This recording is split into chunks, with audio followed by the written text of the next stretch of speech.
Viewers, after US President Donald Trump announced tariffs on European imports to US on Wednesday, anxious Europe gets ready to feel the heat. President Trump had imposed 25% taxes on goods imported from the European Union in February, and in response, EU put high taxes on US goods. Experts, however, call such tariffs as painful. Take a look. European nations are gearing up for US President Donald Trump's expanded tariffs. The reciprocal tariffs announced by President Trump follow previous declarations of 25% taxes on auto imports and expanded tariffs on steel and aluminium. In retaliation to the steel and aluminium tariffs, the European Union slapped taxes worth $28 billion on US goods.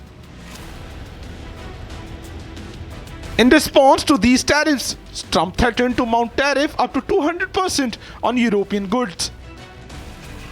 When you look at the structure of the French exports to the US, like alcohol and like wines, like spirits, is the second largest category of exports like to the US. So it's a surprisingly large amount that is sold every year to the US. So it would be, I think, very painful, like of course, if like such tariffs were imposed. Of course, you also have to wonder about, well, could consumers in the US that are looking for champagne, that are looking for like high quality French spirits, could they find like an easy replacement? Experts are calling such tariffs painful. Trump had announced very specifically what tariff he would want to put in place like on his first day, and he stick to it. It would be damaging, but it would be less damaging than what we are seeing now, which is like, something is announced one day, it's withdrawn the next day, and then it's reinstated the week after. And it's really the worst possible kind of environment to do business, obviously. Meanwhile, White House has been exuding confidence despite the political and financial gamble being undertaken.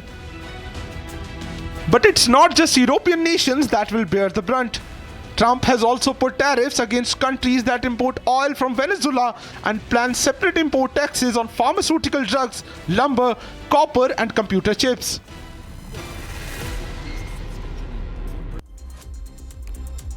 The world's richest man, Elon Musk, is expected to return to his businesses in the coming weeks. The tech billionaire is reportedly leaving the cabinet berth of Department of Government Excellence of DOGE.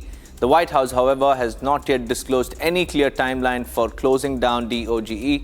Here's the report.